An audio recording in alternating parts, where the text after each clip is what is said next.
That son of a bitch.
Somewhere. You were that dumbass that broke onto the TED Talk stage and started ranting about virtual plants. I lost my job because of you.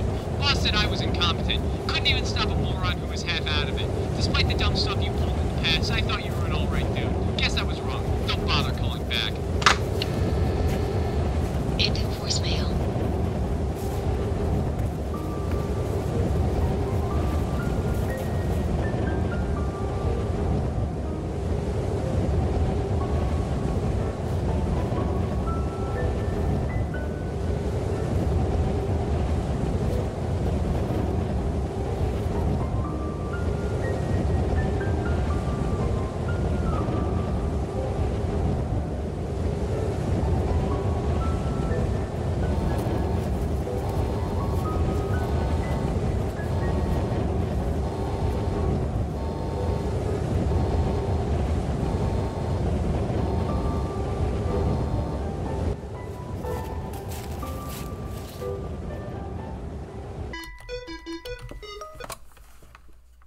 Sir, someone's here to see you.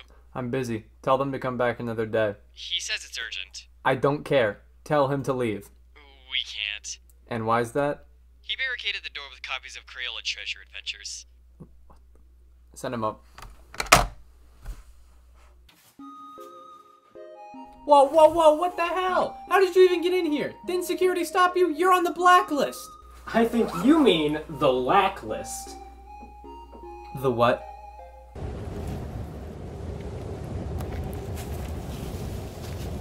It means that the building was lacking me. Can't you take a hint? Wasn't the message enough? Look, man, I'm not just gonna forget about this whole thing so easily.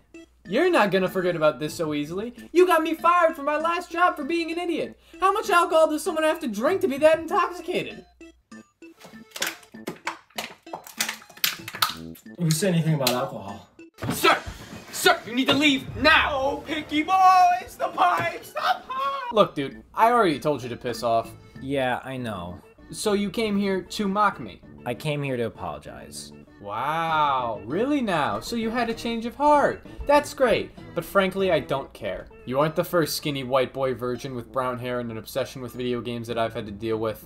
I prefer the term fucking geek, but I mean, I guess virgin works too. All you people do is cause problems. You talk about video games for like 20 minutes and then contribute nothing to society. Some of you talk about blue shapes, some of you are obsessed with peanut butter, some of you are friends with talking cats and figurines, hell, some of you are married to brick walls, and some people can't stop hitting 3DS games with a frying pan!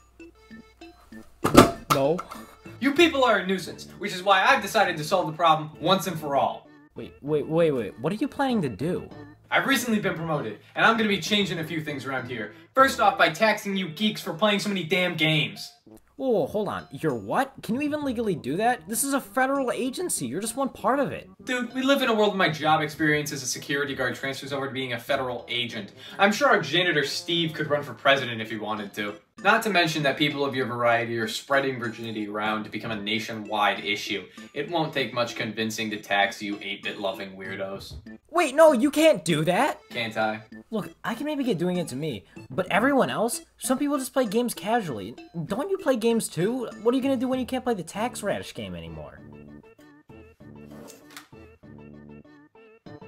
A small price to pay for salvation. Look, man, some people are just really passionate about games. They play them, they collect them, they have a lot of fond memories with these things. Some people are just really nostalgic over the games they've played. Ugh, nostalgia. Don't even bring that shit up. I've heard that so many times, and each time I care even less. Nostalgia means nothing to me. Get over it. Are you serious? I'm a government agent. I'm not allowed to feel any emotion during work hours, so yes, I am serious. So all of the memories you have playing games with people, your friends, your coworkers, mean nothing? That's right. Now get out of here. I have to write this email so I can finalize this meeting and make this plan happen. Wait, stop. Isn't there anything I can do to change your mind? They might seem worthless to you, but these games mean a lot to a ton of other people. You know what? Changing my mind is so unlikely that I might actually reconsider sending this email if you're able to pull it off. Then how about we make a deal?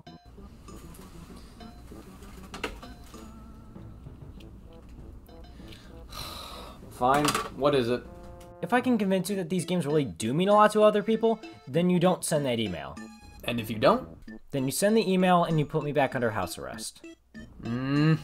We still have to make some extra money to pay off the pool table we just bought for the break room, so I'm not so sure. Then how about you still text me, but just not anyone else?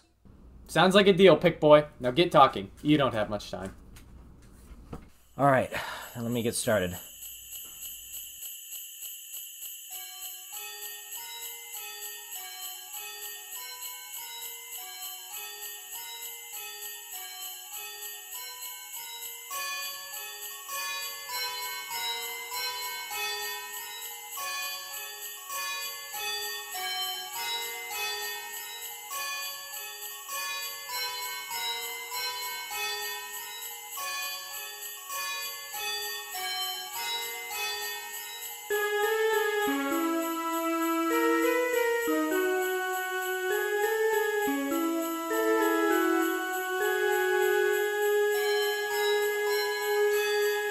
My name's Brennan. Hope your day's been going good. Hello?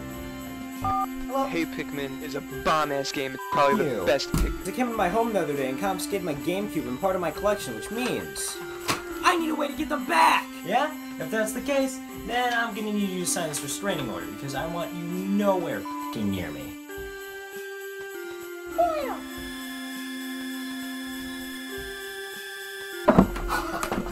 Great. Now I'm dead. Alright, well, I guess we might as well look through our mail to see if we got any Valentine's Day cards in here. Cease and desist, IRS, cease and desist. I think this one's straight up a ransom note. Well, with all that out of the way, there's still one thing I'm wondering. If this thing can blend 3 games together and pop out another game, what else can it do? What? Why'd you cut to me? What are you expecting? You want me to make some sort of joke about the anal probe? What do you want me to do? You want me to shove this up my ass? Oh, man, hell yeah! Man, this music is giving me some Persona vibes. I must be mistaken. Or, you know what? That's fine. That's perfect, actually.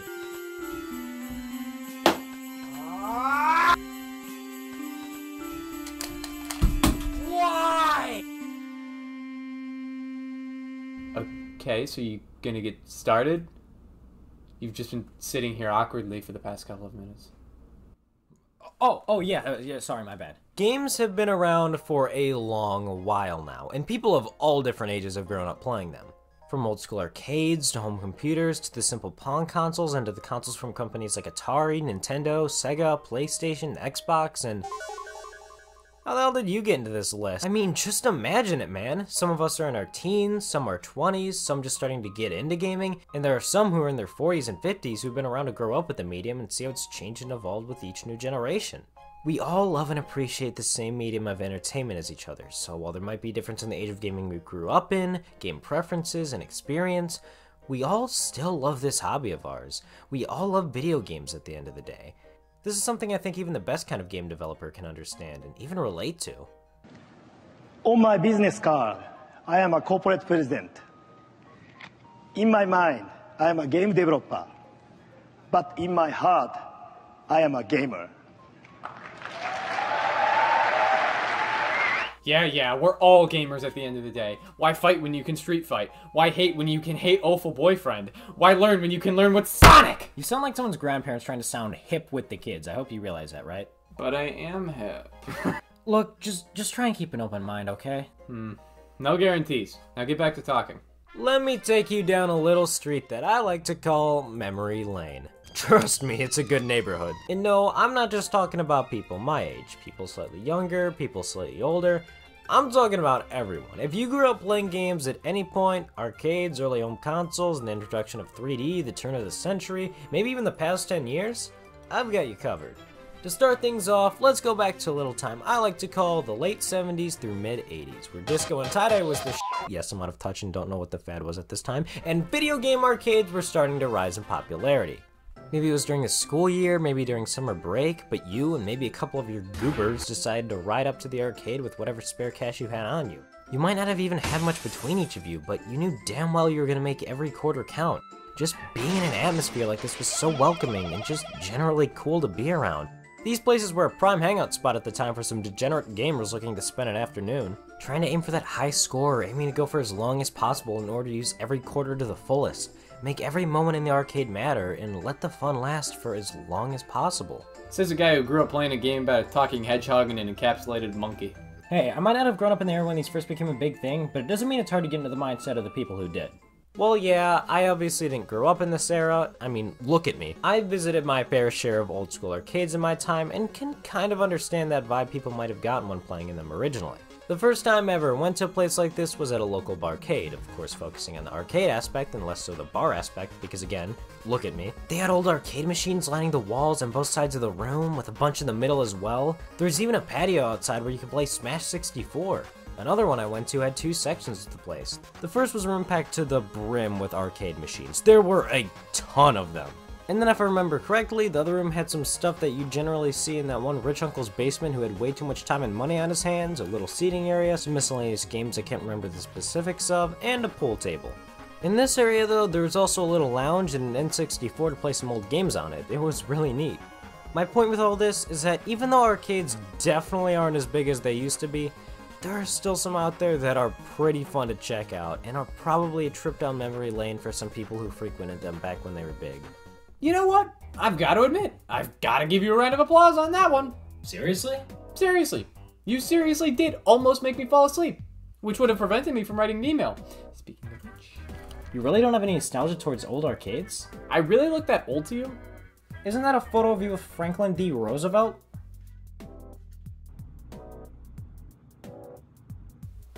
Better leave these kind of questions unanswered. You know what? Fine, I'll just move on then. As time went on and gaming became a bigger and bigger thing, it eventually got to the point where gaming at arcades, while still fun, could be a bit inconvenient if you just want to play a few rounds of your favorite game.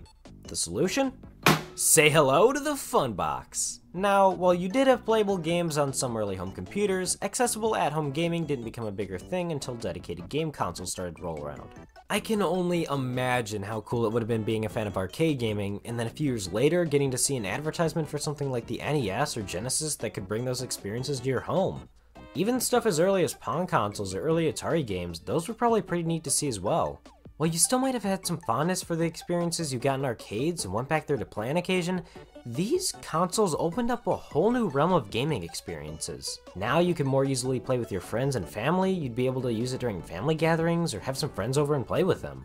This was also around the time of what I like to refer to as the bit wars, where companies would try to outdo competitors by making a console with more bits. Consumers and fans would go along with this, even though I'm sure that no one knew what the hell a bit was. My console's the best because it's 8-bit. Nuh-uh, mine's better because it's 16-bit. What the f*** are you guys talking about? After this, though, is what I would imagine was one of the coolest experiences for gamers at that time. The dawn of 3D gaming. If you grew up or were around at this time, I'm sure that the build-up for 3D gaming was super cool to see unfold. You'd had 2D games for how many years now? It was only a matter of time before technology advanced enough to the point where full 3D gaming was possible. Games like Star Fox and F-Zero were just a taste of what was to come, and people were excited. Then when the N64, PlayStation, and Saturn, go back home, were finally released, I have no doubt in my mind that people were ecstatic. In my opinion, no gaming feat will ever be able to come close to the break into 3D gaming.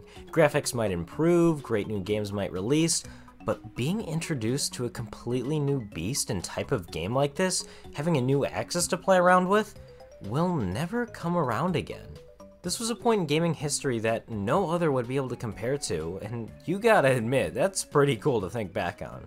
Just imagine how cool it was seeing advertisements for games like Mario 64, Ocarina of Time. All your favorite franchises could now be played in a new way never previously possible. Just imagine telling your stories with it to your grandkids one day. Did I ever tell you little cretins about the time that I f***ed around with polygons? Show my back! Slightly unrelated, one experience I always thought that would be cool to look back on are the playground rumors for games. These were basically just stories and tall tales in games that people would spread around at school. These would last well into the 5th and 6th generations of game consoles, although I'm sure they're still around today to some degree. I'm just thinking it's mainly more around this time, since not everyone had the internet to see if this stuff was true or not.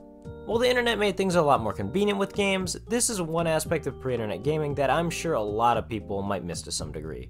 I grew up at the tail end of this era, and by tail end, I mean I got to attend the funeral. I was super young when this kind of thing was still around, so most of my experiences were basically just me sitting at the first grade lunch table, choking on an Uncrustable while my friends spewed some BS about Skylanders. This brings us to the first generation of gaming that I grew up with and have massive nostalgia for. That being the 6th generation of game consoles. More specifically, the GameCube. I love the GameCube, man. It had a massive library of amazing games, these really cute tiny discs, the best damn game case I've ever seen, and to top it all off, it sold like ass. At least it sold better than the Dreamcast. What the hell is that? The loser alarm I just installed. Keep talking and let's see if it goes off again. Oh man, I can't even imagine what it must have been like to be a Sega fan at this time. I will say, ever since Sega had the awful idea of releasing the 32X and CD add-ons for the Genesis, they just kept going on a downward spiral. But I'll be damned if the Dreamcast wasn't an awesome final hurrah for Sega. Sega went out on all cylinders with this thing. The marketing, the games, hell even the console itself. It was the first console to really try dipping its toes into the realm of online gaming, years before Microsoft, Sony, and Nintendo would. It was really impressive, so it's a shame it didn't do that well. Being a Sega fan and hearing of them exiting the console market must have been sad for fans, but I'm sure that despite everything that happened with the company, Sega gave it their all and gave fans a gaming experience they would never soon forget.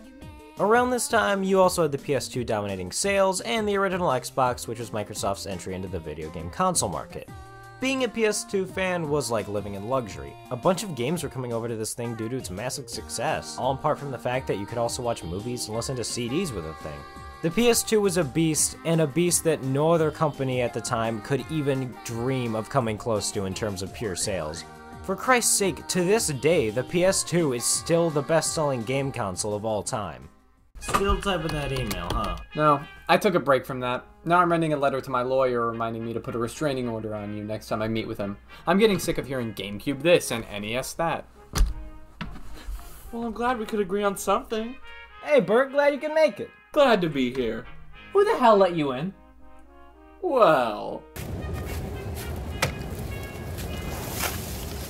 I've really gotta get better security around here. hey, how about we start talking about some non-retro games before I start vomiting profusely? Well, up next we have the 7th generation of game consoles, the Wii, PS3, Xbox 360. How does that sound? I don't know. Nope, not vomiting. We're all good. Great! I can't believe you're still going on about these stupid fucking games. This is another console generation I have a lot of nostalgia for, and I'm sure a ton of other people do as well. How cool was it getting these motion controls for the first time, especially with games like Wii Sports, Wii Play, and Mario Kart? It was every uncle with Time to Kill's dream. The Wii was a phenomenon, and as a result was super hard to find initially, which is why some might have looked over at the war going on between Sony and Microsoft instead. The big question in every school classroom at this time, PS3 or Xbox 360? And then us Wii fans were left to rot in the corner. This was probably one of, if not the most heated console war since Nintendo and Sega back in the 90s. Both sides were not holding back and wanted to be on top.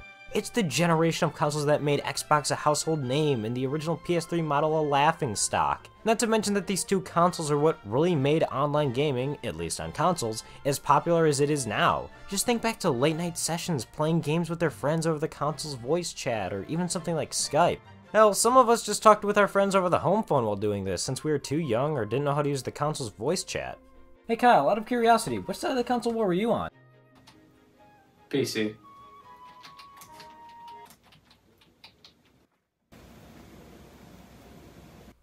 Okay. Kyle, take it from someone who hates everything in gaming with an RF port. I just rebought one of my favorite childhood PS3 games. Feeling pretty nostalgic. I just wish it didn't have to cost so much. Over time, a lot of older games' prices are bound to go up, especially if they're more popular titles. A lot of these games might be old, and some might just say, oh, why are you selling this pixelated garbage for such a high price? Are you mocking me? Well, I'd say that line of thinking is kind of close-minded, because older games can still hold equal value to new ones. A reason for this might just be because of the game's quality in itself, but the reason that we're going to be focusing on is the nostalgic value these games hold.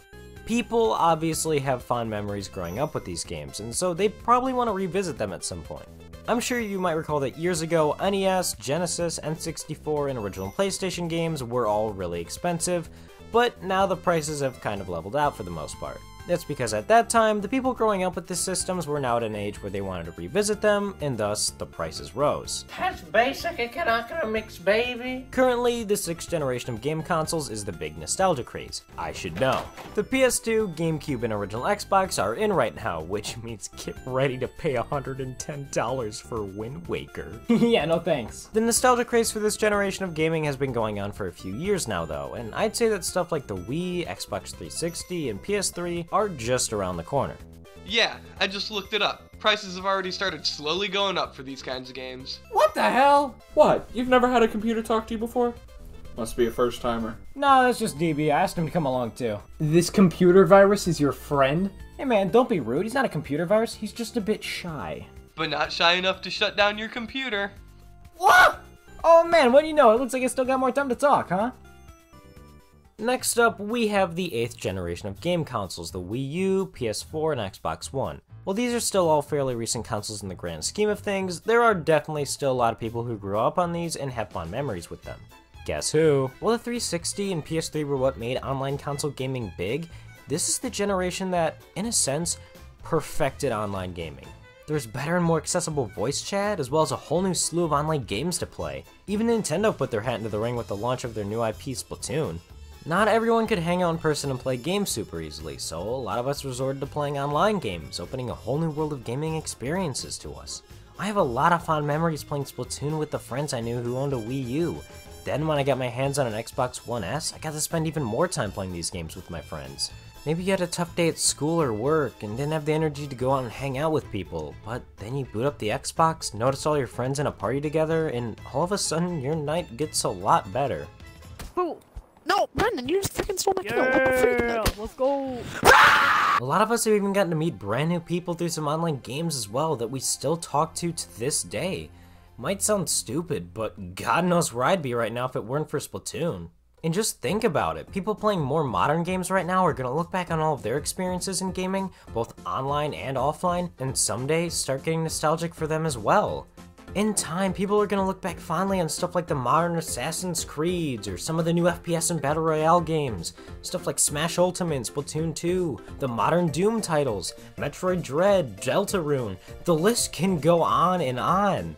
Gaming means a lot to a lot of people, and many of them like to cherish the memories they've spent playing their favorite games.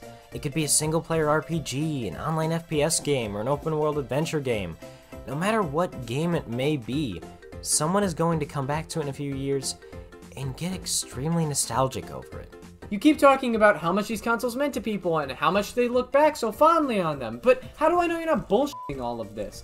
You keep talking about nostalgia and all this, but how do I know that you're not making this up? You didn't got the proof for it. I don't have the means. I wouldn't exactly say that.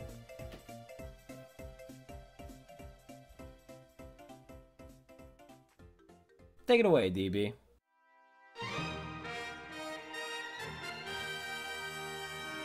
My most nostalgic game is probably Super Mario Galaxy. The music in the game, it brings back a lot of memories of me staying up late on the weekends just trying to play the game when I was little, and then playing it with my family back before I even knew how to operate the Wii controller. I remember falling asleep to the storybook soundtrack because I was told to go to bed hours ago and refused to because I wanted to stay up and play Super Mario. That's probably why that's my most nostalgic game. Don't forget about me. Just because I hate old games doesn't mean I'm not nostalgic for some.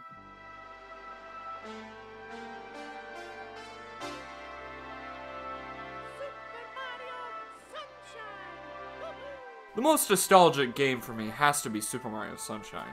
I mean, you know I hate most GameCube games, but when I was little, my dad used to play it on the GameCube, and I attempted to play it too. I mean, I obviously had no idea what I was doing, but I honestly cherish those memories greatly. This is not a good time for writer's block. Guess that just leaves me, Kyle. I've been fortunate enough to have grown up with access to a lot of different consoles and games. I had access to Game Boy, Game Boy Color, Game Boy Advance, and GameCube from my older brother, and NES and N64 from my grandparents. It's because of all this that I got to have so many great gaming experiences, playing games like Mario Bros. 1, 2, and 3, along with Ninja Turtles 2 on the NES with relatives. Watching some of those same relatives play stuff like Diddy Kong Racing and GoldenEye 007. I'd get to play stuff like Smash Melee, Mario Party, and Double Dash. I love my DS Lite to death and spent hours playing Wild World, Partners in Time, and Pokemon Black. Don't even get me started on the Pokemon games, man. Oh my god, I used to play these with friends all the time. Me and my friends went to this summer camp and we could bring electronics in on Wednesdays, and Pokemon is what we would always play. I even remember we became friends with one of the counselors there, and who gave me their Fire Red and Leaf Green guidebook before they left for college, since I was playing through the original Red at the time. Also, if by some miracle you're seeing this guy, I promise I'll get around to using this full on one day, just as soon as copies of these games don't cost a kidney to buy. The only other game like Pokemon I've had since then is Splatoon.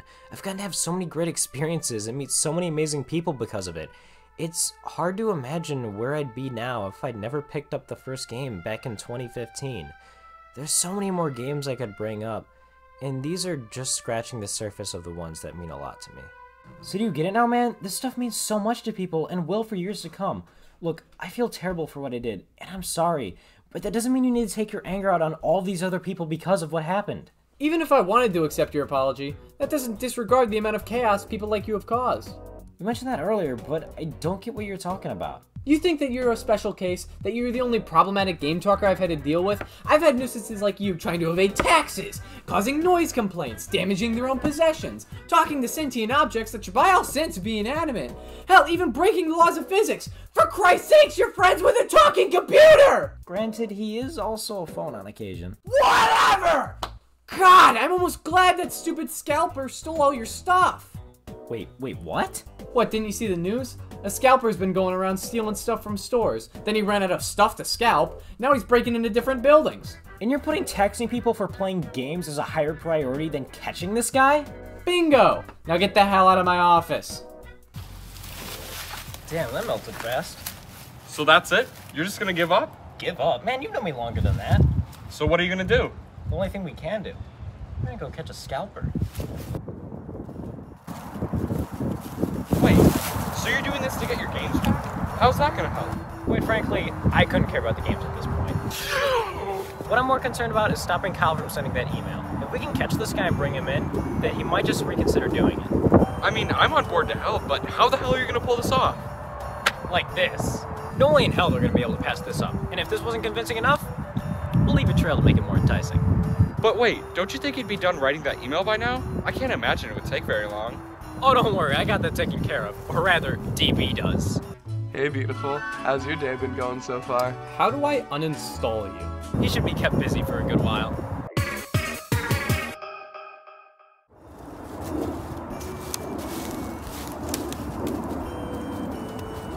Alright, I think that should be enough to lure him in. Just in case they try to escape, I got George blocking the entrance. Yep, now all we gotta do is wait. How long do you think that'll take? Well, knowing a scalper, probably not that long. They can smell a collectible children's toy from a mile away. Did you know that some people call them joy vampires?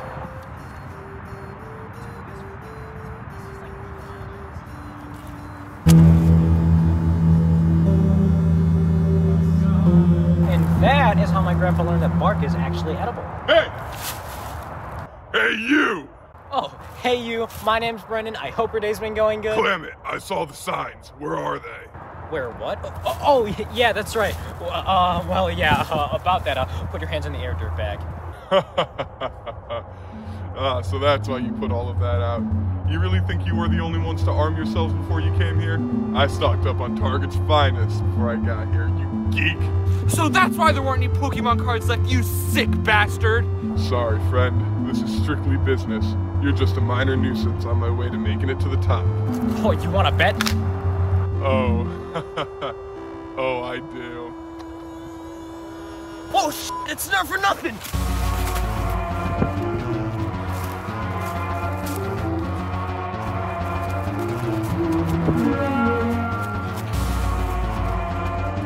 You boys should have sold those figures on eBay. At least you would have got something out of them.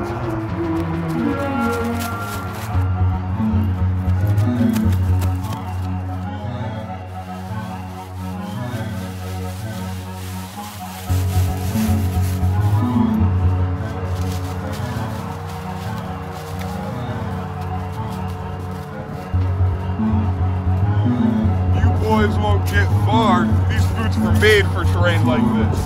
Too bad all the pairs at Cabela's are taken by me.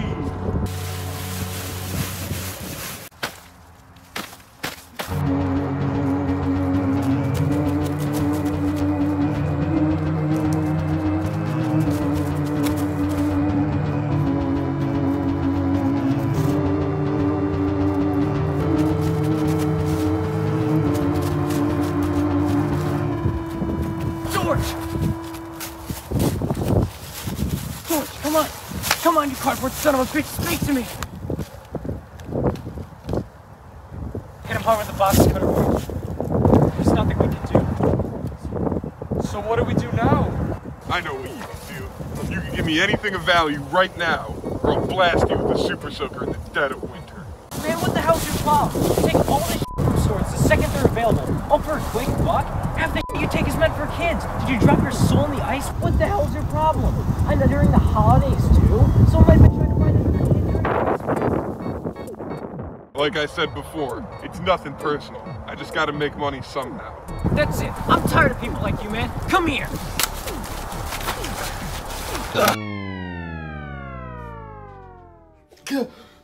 Oh my god, where am I? Welcome to your conscience, moron. Wait, so I'm not dead? It was a super soaker. Oh, yeah, I'm dumb. You bet your ass you are. You got that guy fired. I know I did, and I feel terrible. You don't need to heckle me about it. Actually, I do. Oh yeah, that's right, you're my conscience. Exactly, which is why you need to get back out there and kick that scalper's ass. The least you could do to make it up to Kyle is bring that guy in and take some worry away from him for the holidays. This guy's got enough on his plate dealing with morons like you, so do me a favor, stop being unconscious, and go back out there so you can try and make things right. Yeah, I think you're right. Thank you. Anytime, me. Wait a second. If you're my conscience, doesn't that just mean that I'm reassuring myself in this situation? Isn't that just kind of irresponsible and narcissistic? Don't worry about it. Just shut the f up and go get the scalper. Say uncle! Say uncle! No! I'll never do it to someone like you! Hey, douchebag! Merry Christmas, motherfucker.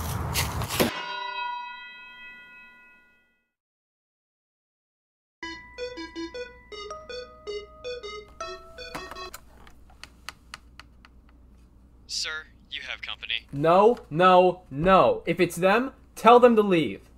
No, sir. You're gonna want to see this. Fine. Fine! Let them in!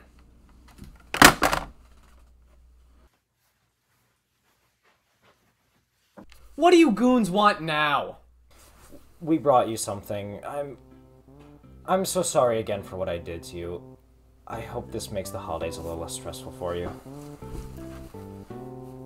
Holy shit, is that? It is. We've been trying to catch this guy for weeks. How did you pull this off? No idea. Yeah, I really couldn't tell you. Well,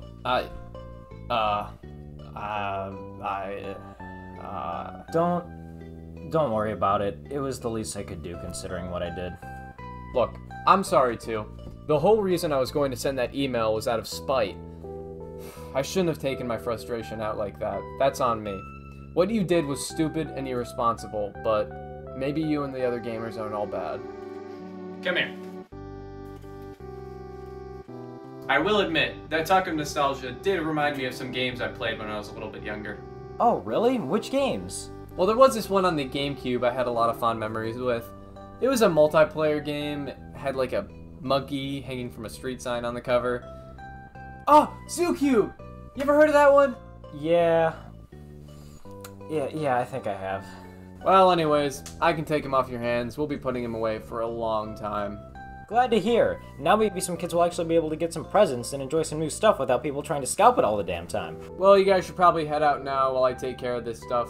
I'm gonna have to do some paperwork now that this guy is in custody. Yeah, of course. And if anyone asks, you were the one that caught him. Oh, and happy holidays. Hopefully next year we'll be able to get off to a better start. Happy holidays, you two. Happy holidays. You can get off my computer now.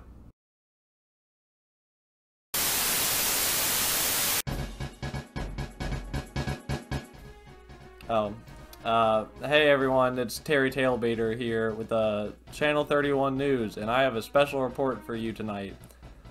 For the past few weeks, a scalper has been running mad on the streets, stealing everything they can get their grubby little hands on. Well, it's with great pleasure that I get to announce that the scalper's reign of terror is finally over. Recently apprehended by a local federal agent, scalper Slimbop Duggery McCoo. What the f is this? Has recently been brought to justice and punished for his crimes against shoppers everywhere. Many are calling it a Christmas miracle, giving everybody a chance to do a bit of holiday shopping for their loved ones. We asked a local their thoughts on the situation. Huh? I mean, I guess I could say. And that's all the time we have today. Back to you, Terry Tailbaiter. Yep, that's right. We can all rest easy knowing that our streets and stores are safe again this holiday season. Many wonder how such a feat was accomplished, and when asking the man who apprehended the scalper, IRS agent Kyle Kringdinger, he simply responded, "It was just a stroke of luck. Guess I was just working with the right people. It's really because of my co-workers that any of this was possible." Many have also been wondering why an IRS agent is catching McCoo instead of the proper authorities. But regardless, They aren't really complaining considering the outcome. We'll be having a follow-up to the story in the days to come. Yeah, what he said. That's all for tonight, but remember, here at Channel 31 News, we're reporting all the crimes and the weather, and we're doing it for a paycheck. I've been your host, Terry Tailbaiter, and have a happy holidays, everybody.